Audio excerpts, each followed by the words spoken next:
All right, welcome into the Locked On Nets and Locked On Cavs podcast, a crossover episode where, of course, we thank you for making us your first listen of the day. We're free on all those great platforms and let you know that today's episode is going to be brought to you by PrizePicks. It is, of course, PrizePicks.com where you can use promo code NBA or go to the App Store and download the app today. PrizePicks, it makes daily fantasy easy. And as we welcome in not only myself, Adam Armbrecht, you know where you can find me covering the Giants. You know Doug Norrie's over there doing DFSR for all your daily fantasy sports ranking needs. We also have, though, co-hosting. We're all together on this. One Evan Dammarell, and of course Chris Manning from the Locked On Cavs podcast. Hello, fellas. We come in together because we ended up in the same exact spot, the delicious playing game. Yeah, I mean, I think maybe some different energies coming in from both of these teams. I think certainly certain different fear factors for the teams above them in the East. Let's say, just considering who plays them. No shade to the very good players in the Cavs, but I'm sure the Boston Celtics are perhaps rooting for the Cleveland Cavaliers to win in Brooklyn, so they don't have to play Kevin Durant in round one. But yeah, this is going to be a good time.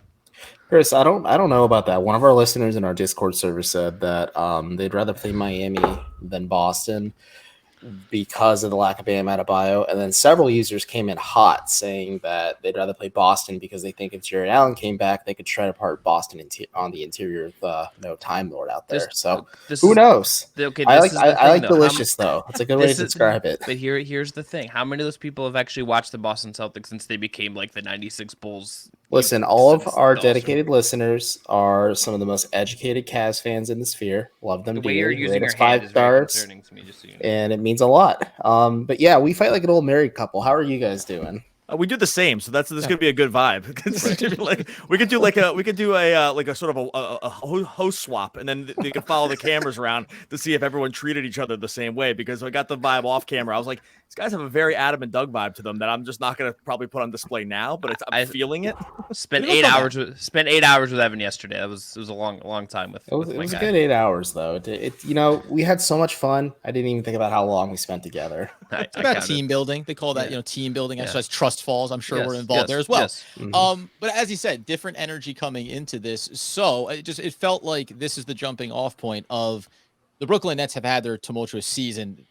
No shortage of interesting narratives and potentials for things to be going well or horrible for them. But for the Cleveland Cavaliers, how does it feel to be at this point now where you're in the play-in game, which I think unto itself, if you said at the start of the year, you'll be in the 7th or 8th seed looking to make the playoffs, you might have felt good about that, or you might have felt like, hey, they could be playing for a lot heading towards the playoffs. And yet, because of the timeline of some of the injuries, because of the bad run of losses at the back end of the season here, does it feel like the Cavs are missing out on a big opportunity for themselves this season, or just that maybe they came back to what was going to be their ultimate goal? The Knicks come to mind here the year prior, where they really outshined maybe where they could have been in the playoff bracket, and then the following season came down to earth a little bit and now are going to completely miss the scene.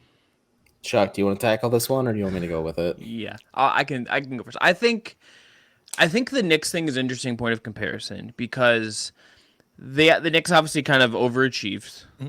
And I think to some degree the Cavs have achieved more than we expected this year. They were like 26 and a half. Overachieving, but okay. You toe in that line, Evan. Toe in that line. I think the difference is that you would look at this team and I think you look at how good Evan Mobley is. I don't feel like Evan Mobley is going to have like the Julius Randle regression. I don't think Jared Allen, who you guys know very well, once his hand is healthy, he'll also big video game nerd Jared Allen. He's probably not going to regress next year. Darius Garland, I don't think is going to regress. There is some roster construction that has to be done that will be interesting, let's say, in terms of how they approach it in the summer. What I think would be the missed opportunities, I think this is a group that, because they haven't won anything yet, they haven't really done anything. They've been bad. Darius Garland has played for bad teams. Evan Mobley just got here. Jared Allen, was on those Kenny Atkinson net teams, but hasn't accomplished anything in Cleveland yet. Even guys on the sideline, Colin Sexton's not going to get to play, but like he has not been on a winning Cavs team yet. I think those guys just getting to a 7-game series would do them some good, just to go through that. Even if they get beat up by the Celtics or beat up by the Heat, that would probably be good for them. And I think if they ultimately can't navigate this play-in tournament due to injuries, due to the level of play isn't high enough, whatever, I think that will be a missed opportunity for them. And so that's the bad luck, Evan, of just this draw of where you find yourself now, because what are the chances that Brooklyn is the team that's in the 7th seed when you go to the play-in? Yeah, I mean that in itself is unfortunate if you are just looking through the lens of it's disappointing that injuries and late season losses and meltdowns have kind of been a part of this gradual decline for the Cavs, even a little bit before the All-Star break and especially after the All-Star break. I think drawing the Nets, no matter how you shake it, just with KD and Kyrie alone, and that's just going to be a hard ask of this team to kind of gut up and handle them, especially after the Cavs looked pretty competitive when they played the Nets last Friday, but then the Nets just kind of showed the difference between where Cleveland's at and where they're at just in terms of superstar talent, because KD can flip a switch and just kill them. So I think that's disappointing in itself, but having 2 bites of the apple to get to the playoffs is definitely beneficial for them. But I also look at it as this way. This is the peak optimal outcome for the Cavs, because Chris and I were incredibly low on them coming into the season. I think most people were. When we did the Locked On crossover talking about contenders, everyone just kept asking me questions like, I think they're just happy to be considered part of this group. I looked like a small fish in a very, very big ocean out there. So I think getting this experience is beneficial for their growth long term. I think the Knicks comparison is an interesting one. There's also comparisons to the Hawks as well, who made the Eastern Conference Finals. Just off a lot of youth and talent. But I agree with Chris. I just don't think there's going to be any serious regression on both sides or any part of the Cavaliers. Maybe just in terms of offense with JV Bickerstaff, things kind of plateau a little bit. But I'm interested to see what they do long term. But yeah, drawing the Nets is a pretty tough ask. But I think having 2 bites of the apple kind of gives me a little bit of reassurance. And Doug, as we say, for the Brooklyn Nets, same kind of mantra, right? Just good to get experience. You'd like to get to a 7-game series, obviously, for the reps for some of these guys. Kevin Durant could certainly use some of that taste. What contextualize for the crossover purposes around the Brooklyn Nets season, because I think the Cavs have had an interesting one, but it's almost untimely injuries have created a bit of a downfall for them. Brooklyn has had no shortage of interesting elements to derail them. Yeah, look, everyone knows the story at this point. Some of it's injury, some of it's self-inflicted. Like, this is just the story of the Nets season. The fact that they're in the 7th seed, we're all, and at least on the Nets side of it, are pretty well versed into like sort of the how we got here. It's really kind of what happens now is becomes the instructive sort of question. And I think in some ways, I don't think it's funny. The trajectories are still different because the Nets are on a championship trajectory, and I'm not sure the Cavs really are right in this exact moment, and maybe not even like next year. But we still have as many questions as like, we still have as many questions of like fit, rotations, who can play, who can't. Like, there's the season is, the question marks have not decreased really. They just are kind of different than they were 6 months ago or 4 months ago or even 2 months ago. And so with the Nets, it still remains very difficult to evaluate what even the hope should be. I mean, the hope in this game against the Cavs clearly should be a W, right? Like, they're heavy favorites here. Like, I don't think that part is not in question. But really the long-term or rest of season hope, I do still find myself struggling to like realistically, what should I realistically hope for here? I mean, obviously the easy answer is championship, but like looking at this team, it's still hard to feel super confident about that. So I think the Nets would still walk into this playing game with a different set of questions. It's just, but it doesn't make it any easier necessarily to evaluate like sort of what happens in this game and then even what happens in the next series going forward, and like what the Nets should kind of hope to have happen. Can I offer you guys a little bit of reassurance, though? It wouldn't be the first time Andre Drummond has kept the Cavs out of the playoffs. Wow. Wow. This freaking guy, man. Listen, man, ever since he flashed the peace sign for the Nets, I am all the way back in on admiring him from a distance, but hating having him on my team. We recently talked about Drummond and saying that it's like if he was 15 pounds lighter, because his athleticism is so good, you almost don't see it because it's packaged inside of this big oversized teddy bear, physique that he has. And then he does things like flash the peace sign while rim running. He takes the, give and go pass from Kevin Durant and just flush it through. And you're like, God, good Lord. Like, you could be this more dominant version of yourself. And who knows though, maybe you need the poundage just to be able to kind of throw that around a little bit. Well, Cavs fans know like every team has dreamed on what could be with Andre Drummond. The Cavs broke me as a man sometimes. The Cavs last year were in Minnesota. and the Wolves did not have any healthy centers. Oh, Okay. is this when Jared Allen was backing up Andre Drummond at this point? I don't even know if Jared Allen. I don't even remember if Jared Allen was on the Cavs yet. All I remember is that JB Bickerstaff's offensive plan for that game was, I'm gonna throw the ball to Andre Drummond in the post as many times as I possibly can. And guess what? Didn't go well. So it's like every time you're like, yes, we're gonna like maximize this big guy because he shows us stuff. It's like, yes, there's a reason that this doesn't work. There's a reason that like the Pistons were like, we're good that you traded him for what, a second round pick. But it's John like almost Henson and Brandon Knight. yeah. But it's like it's almost like I think his role in Brooklyn like makes it's like he just sort of like ended up where he probably should have been the whole time. He's not to being some asked degree. to be the guy there. He's making less money, which is unfortunate for him. But basketball wise, it's a good situation. He didn't work with the Lakers either, who were necessarily at the time at least a contending team. Yeah. So I think maybe having this compartmentalized role, I think having a little bit of freedom to be himself helps a lot too. But yeah, just not asking him to be the guy, and soon figuring out why he has such gaudy rebounding numbers because he can't finish at the rim. It's interesting to watch from afar, and I we'll talk about this maybe in the next segment because of injuries and such. But he could really be an X factor against the Cavs, I think. And that's what we're going to get into, a little bit of obviously the top level talent that's going to be on display for both teams in this one, expectations around that, injury updates, and then some of the supporting role players and how they could play a factor in this. But as we knew, we're going to talk Andre Drummond in the top segment of this. Before we get into that, though, got to tell you about our friends over at PrizePicks, because as you know, if you're sitting around trying to do some daily fantasy, whatever you're into, you can flip flop it around any which way. But if you want a good daily fantasy option for the NBA, then you need to be checking out the award-winning app PrizePicks. That's because here's what you do. You go ahead and grab yourself 2 to 5 players and an over-under on their projections, and you can win up to 10 times any entry, and it's just you versus the projected numbers. You're not dealing with any of these daily fantasy sharks working the system, scamming you. No, friends, you are right there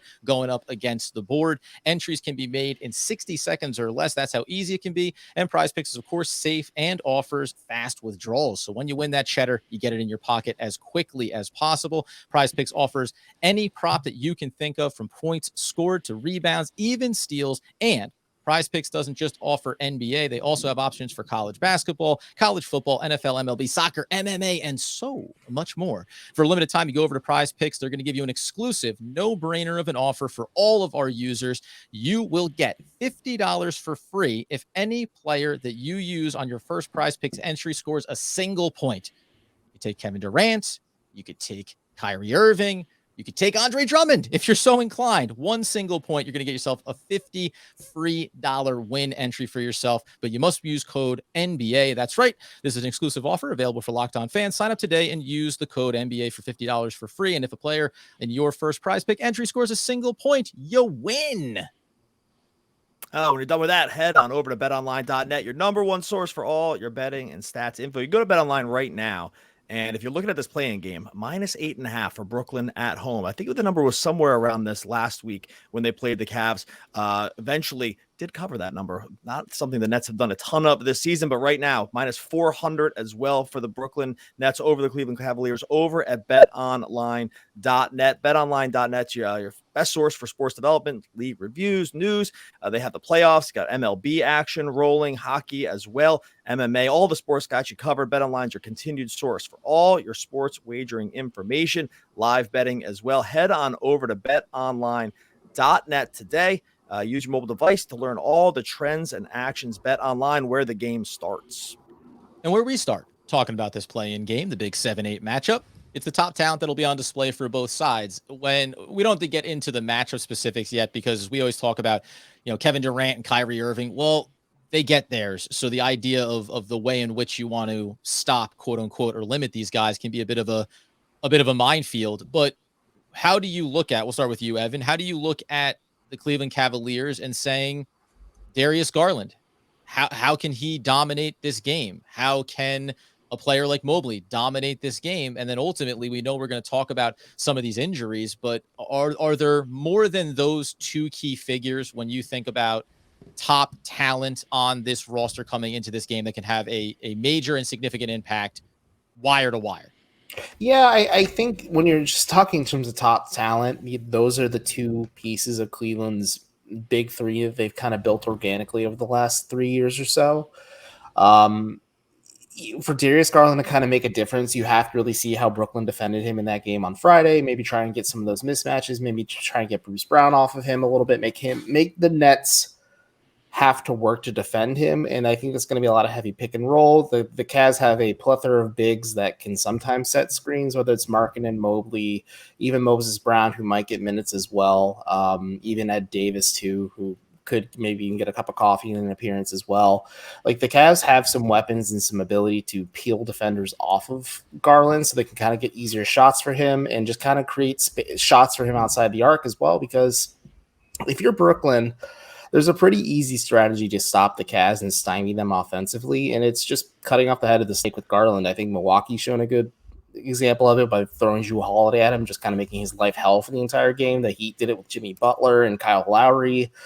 If you're the Nets, you try and slow him down, and then in turn, you kind of slow down Evan Mobley too, because he has a lot of unlimited offensive potential, Mobley does, but he's a little limited as well right now because he can't create his own shot. He's relying on Garland to kind of find these easy opportunities, whether they're lobs or in pick and rolls or just post-ups or even just shots in isolation or things like that. And I think if you're the Nets, maybe you kind of just wall him off a little bit and make him uncomfortable because you don't have that vertical threat that Jarrett Allen provides at the rim in terms of pick and roll and lobs to kind of give him easier looks as well. So I think not having Allen makes it a little easier to defend the Cavs, who are a very vanilla team at times offensively to begin with. But if you want to get those two involved, I think you just have to kind of find a way to keep Garland moving and kind of keep him open and give him plenty of easy looks and opportunities.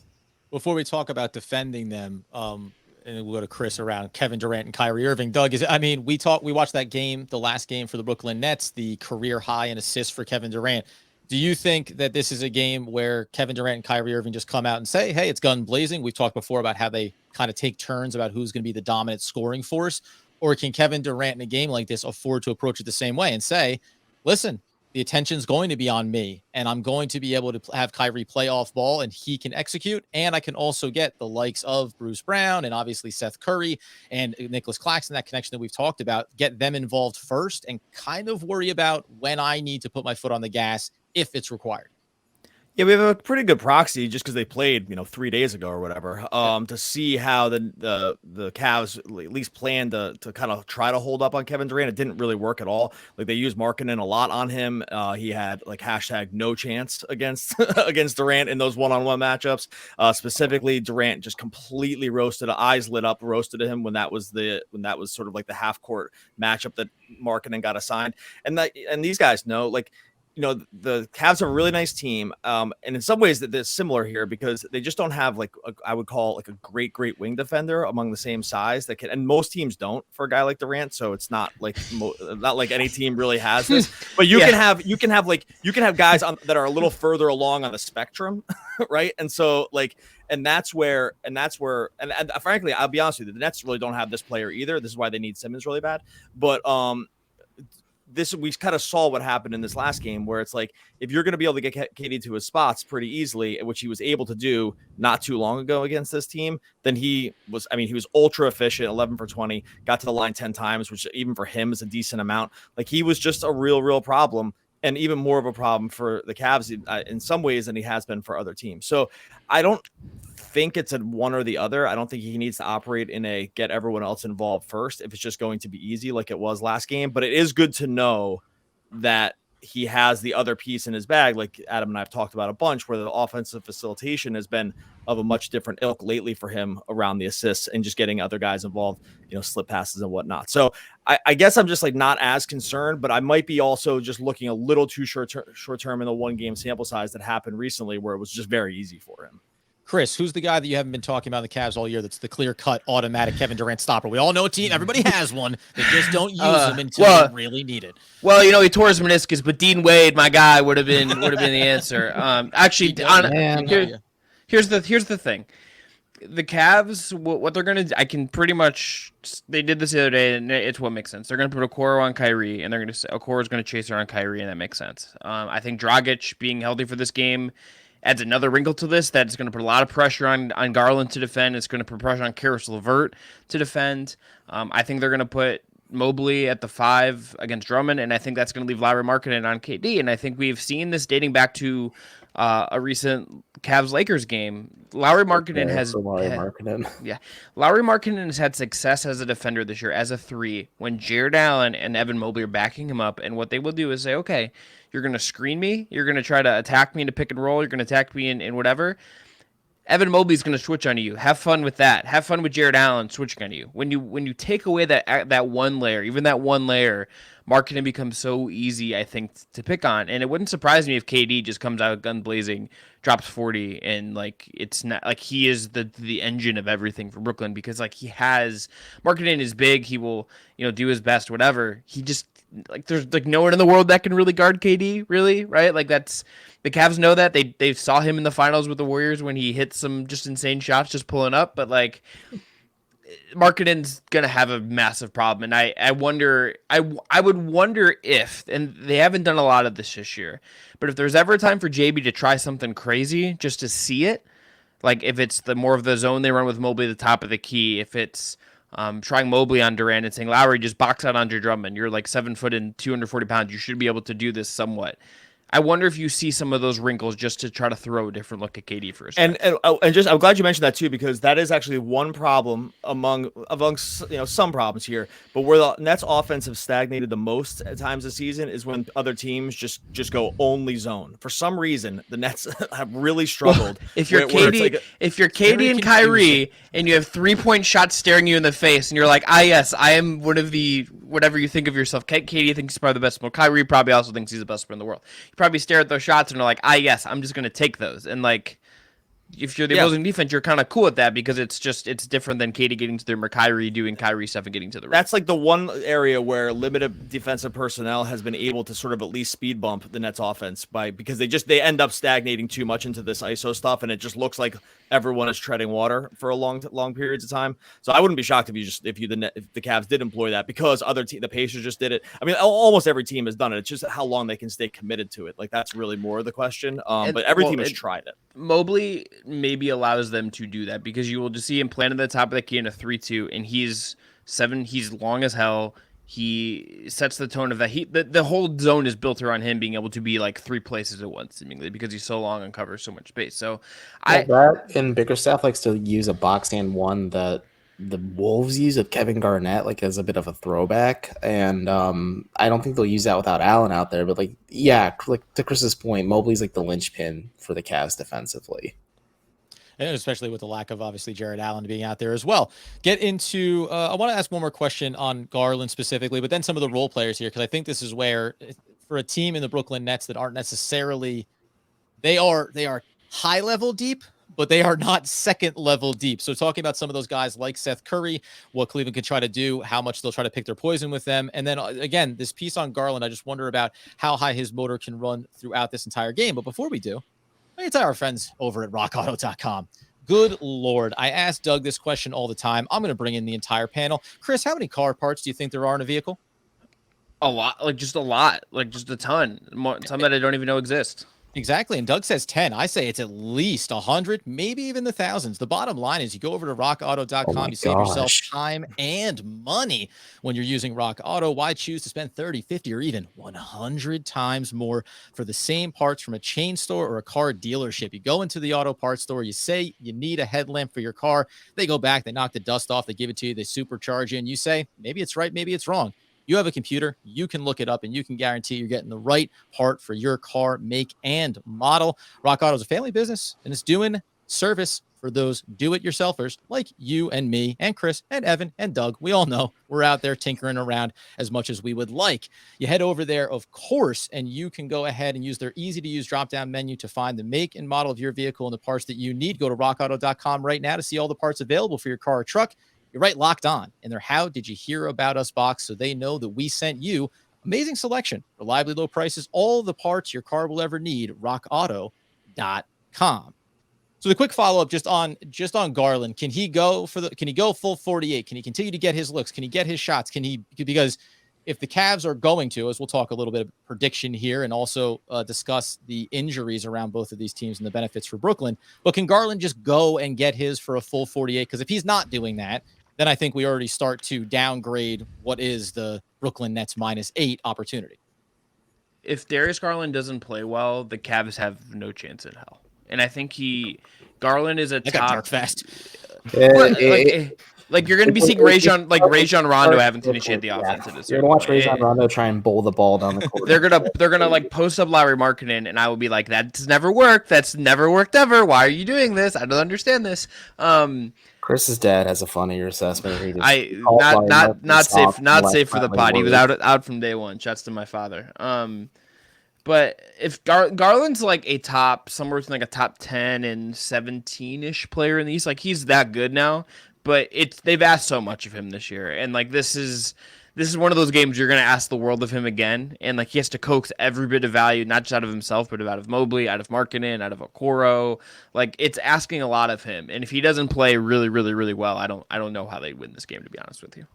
Doug, will the Nets stay at home when we talk about how they'll approach it as far as who they want to take on Garland defensively? Or is it just about, hey, we'll play our game, we'll live with the results, or do they want to take away the number one option for Cleveland?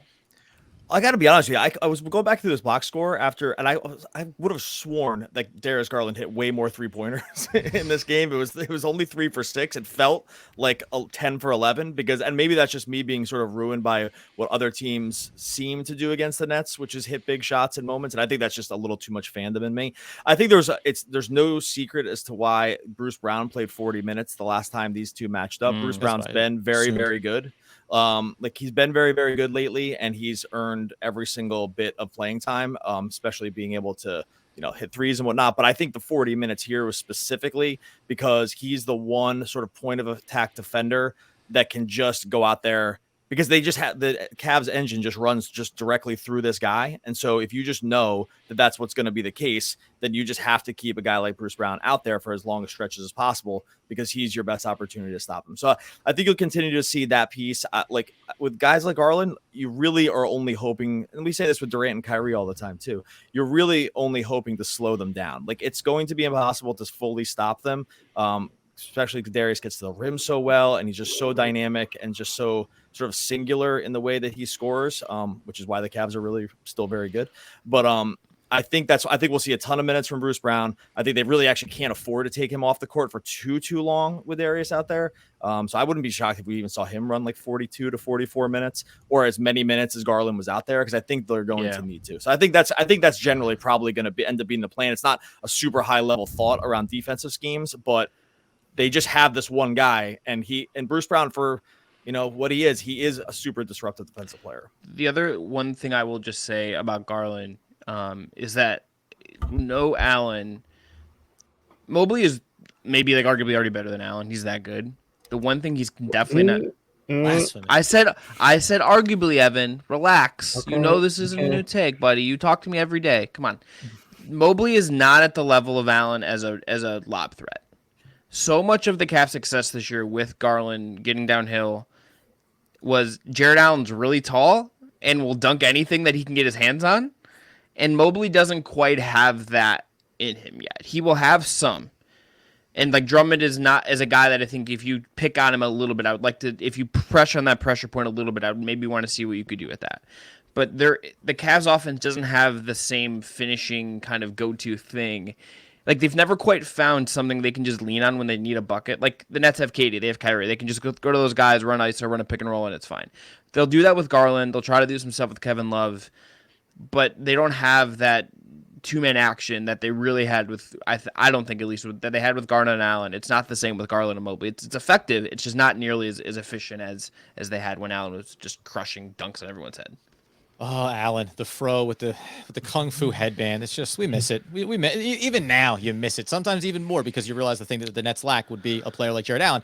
But Evan, is automatically when you look at the Nets after Kevin Durant, after Kyrie Irving, do you automatically go to the perimeter sharpshooting of Seth Curry as being the thing that you want to try to mitigate? Do you look at, as Doug and I have been getting more and more excited about, Nicholas Claxton and what he's been able to produce on the offensive end in tandem with Kevin Durant? We know Brooklyn, just to highlight these injury updates, Brooklyn's going to be having Goran Dragic available for them. So let's get more. The Cavs unfortunately have to work with less. Is there a secondary thing that the Cavs want to accomplish after dealing with whatever the results are with Kyrie and Kevin Durant? So that's the interesting thing. Seth Curry is a huge threat for the Cavs. Maybe you throw Isaac Okoro at him, or you try to use Lamar Stevens in some way to just kind of defend him a little bit. Lamar Stevens could be a factor in this game as well. We should have probably talked. Chris and I should probably mention him a little bit more. But it's that Nicholas Claxton provides a lot of rim pressure, so that's going to be a test for Evan Mobley as well. And yes, he is a very stalwart and adamant defender, but advanced metrics tend to say that without Jared Allen on the floor, he does sometimes get picked on just because the Cavs in general are getting shredded defensively, and you're asking him to do much more than you probably did all season long. And then even like you guys mentioned, Bruce Brown. Bruce Brown's a stud, and I think he can do a lot of things to disrupt Darius Garland and make him uncomfortable. And like you guys said, him as a 3-point threat is just really interesting too, just to watch his game kind of evolve and grow like it is. And I'm intrigued to see what these Nets role players do. And you guys kind of hit the nail on the head a little bit, though, in terms of the Cavs. And Lauri Markkanen is probably going to get bullied in this game quite a bit. The Lakers did it with LeBron. Go all the way back to the opening day, the game of the season for the Cavs. You watched Ja Morant and Desmond Bane take turns bullying Lauri Markkanen in isolation and just kind of forcing him on in switches. And again, there's only so much the Cavs can do to kind of mitigate that. I think having Allen and Mobley on the floor together made it a hell of a lot easier in terms of penetration. I think having Isaac Okoro is just like a little bit of a safety valve and switches helps too. But it's going to be tough. I think it's definitely going to be tough. And I think the Nets have a lot of interesting role players. And also the Dragic factor, that's huge. The Cavs don't have any scouting against him just based on Friday's game. Or just to say, like, okay, this is what Dragic did to kill us. What can we do to slow that down? He's a little bit of a variable here. And again, Andre Drummond could be an X factor. Like, I'm not saying that just like tongue in cheek. Like, I think he could be a problem for Evan Mobley at times. Well, it's so funny too, Doug, because you and I, coming into this game, it was the expectation of, well, if Jared Allen plays, then all of a sudden it flips this hierarchy of where the Nets could get into trouble with Nicholas Claxton. Then you talk about Andre Drummond. Then you say, well, they have multiple big bodies. If they start to get into foul trouble, now the Nets have to play a little bit smaller, and you could see this advantage shift a little bit, at least in a positional value towards Cleveland. But without Jared Allen, that thing that's right on like the razor's edge of being a potential difficulty for the Nets becomes a strength. And then that becomes, I think, the spider web effect of now that's a bit of a strength. Now all the perimeter shooting becomes a strength. Now when you bring in Patty Mills, all of a sudden that looks a little bit better and brighter because you can bring those kind of waves. Is there any, I don't want to put this way as we get into predictions here, but is there any last thing that you look at for Cleveland, Doug, from the Nets perspective and say, oh, if they start to get if obviously Kevin Love goes off for 40, that's going to be a concern, right? If he dials back that salt and pepper and just really gets downhill. Yeah, I mean, look, these guys got the Nets into foul trouble last game. Drummond had 4 fouls, Claxton had 4 fouls, and 4 fouls in almost no time at all. Like the Cavs, at least the way Garland especially pressures, and Love he doesn't pressure, but just that fact that he can mismatch you on the outside. Like the fouls ended up becoming something of a problem. This is one of the few games Andre Drummond was actually able to close, mostly because they were moving downhill at that point, and his size ended up being something of a strength rather than a weakness, like it sometimes is. But I think fouls are still a problem. Kyrie had 4 fouls in this one too. Like, you still have to worry about that piece. I do think that they can probably, with the names that were just dropped before, like Dragic, like Curry, like they can probably in the end just out offense everything. And then worst case scenario, you go to like KD at the 5, like they've seen that. That's a devastating lineup for the Nets at times. So I don't want to be lackadaisical because one game anything can happen. But if just speaking in a non-vacuum, like going into this game, the Nets basically, the way this is shaping up, just kind of like have to win this game. Right? Like they just by of a massive disappointment were they by the nature of just the line and the talent and just the way things have set up here. And maybe if Jared Allen was here, I'd be a little bit more like worried / it gets a little closer. But in the end, like this is just a game the Nets absolutely have to win. And maybe I'm speaking out of turn here, and you guys can tell me wrong. Like, it would be a massive disappointment to lose this game. To have to play another playing game after this one, like for the Nets, I would call it a disaster. And it's one game, and anything can happen. And Chris, respond to that, but then frame it as also, because it doesn't seem like from our general conversation we would get a lot of pushback that the Nets should probably win this game. But how do you feel about Cleveland coming out of this one and still having another opportunity, right? Just to get out of the, I guess, the positive note, can they turn around and look at the 9th and 10th seed and Charlotte and look at Atlanta and say, hey, we have every opportunity to beat one of those teams, though, and still be in the playoffs? I think that can get forgotten here when we're talking about the play-in scenario. The Cavs can still make the playoffs coming out of this. Before Chris answers, I just want to say, hold on, Chris, one second, because I want to say one thing. I'm going to correct myself here. This is what he I'm going to check myself because I realized I just did the exact thing I cautioned all Nets fans of not doing. I was about all Nets fans going to call you out for it. But yeah, sorry. This could take 10 seconds. All Nets fans have already penciled them in about playing Boston in the first round because of that, and I feel dangerously close to just doing that. So I'm going to walk this back 2 seconds and just say I will feel a lot of disappointment if they lose. And it is not a foregone conclusion that they win. So anyway, I just want to clarify that because I stepped on the exact thing that I screamed about yesterday on the podcast. It is like, I think one game sample, anything can happen. Like, I mean, who knows? Like, injury happens in the first 5 minutes and like things go off the rails. Like, you know, like, Jesus, what the hell's your problem, Chris? Look, I watch family show, for crying out loud. Threatening injury. Look, I watched that Nets Bucks series last year, and it was literally a toe. Not to bring up bad memories, but it was like a toe difference that. Yeah. Like these little mini small things. Chris, you really have gone somewhere else with that, saying like, I have family from New York. They threaten to kneecap people all the time, or something like that. I don't know. Nah, the Norwegians that live in New York, my family they're just kind people who want people to have healthcare. Look, I think the Nets the line feels right to me, right? Like I think the Nets with KD, with Kyrie, with that pedigree. I mean, like the Cleveland fans know better than anyone what Kyrie can do in a big moment and how capable he is in big spots. And KD, they know KD too because he hit maybe the coldest shot I've ever seen live in the 2018 finals when he stuck a 3 in LeBron's face to win a game. And it like those guys are at their apex, right? And the Cavs are on the come up here theoretically. But I do think it gives you some solace that if you're Cleveland, you do have a chance to go home. I think more importantly, go home and play one of these other teams with an extra day of rest. Like that will give you some advantage. Even if it doesn't seem like Jarrett's going to play and all of that, you have something you can turn to as you kind of move forward from if you lose this game. I think what you're hoping for is it's more like quarters 2 and 3 of that game we just saw than 1 and 4, because that was where that game was competitive. The Cavs looked composed. They kind of took it to Brooklyn a little bit, and then KD did KD stuff in the fourth, and then it didn't matter. But you're hoping for some in between of those extremes. I think that game felt like to me for Cleveland. Evan, closing thoughts, takeaways, suggestions? No, I agree with what Chris is saying 100%. I just said, like, in terms of the lines, I think I agree with the line. But a crazy number for me is you guys asked about how many parts are in a car. There are approximately 30,000 parts in a car. That's why you heard me go, oh my gosh. But my joke was always with that it's more than 10, less than 5,000, and I thought 5,000 was way high. I thought it was in the 5,000s or so as well. But I agree.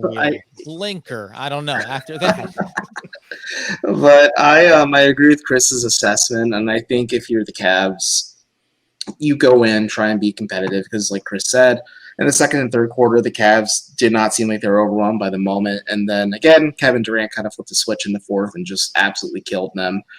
And the Nets beat them despite Kyrie being incredibly inefficient in that game. And maybe if you're able to slow things down, maybe you make one of those two uncomfortable, you have a little bit better of a puncher's chance. But it's going to be tough when you're missing one of your key pieces on the defensive side of the ball for the Cavs.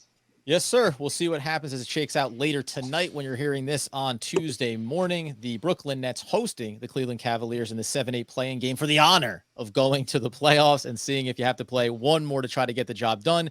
Chris and Evan locked on Cavs, doing the thing just like we are every single day for you, giving it all that in-depth coverage. Doug's here. I'm here as well. Locked on Nets. You can check us out on YouTube, get us on your feeds wherever you subscribe to podcasts, and we'll see. It'll come out all in the wash, but unfortunately, there's no animosity here. We're all underneath the same Locked On umbrella. Good conversation, fellas. Really appreciate it. Always, guys. Thank you.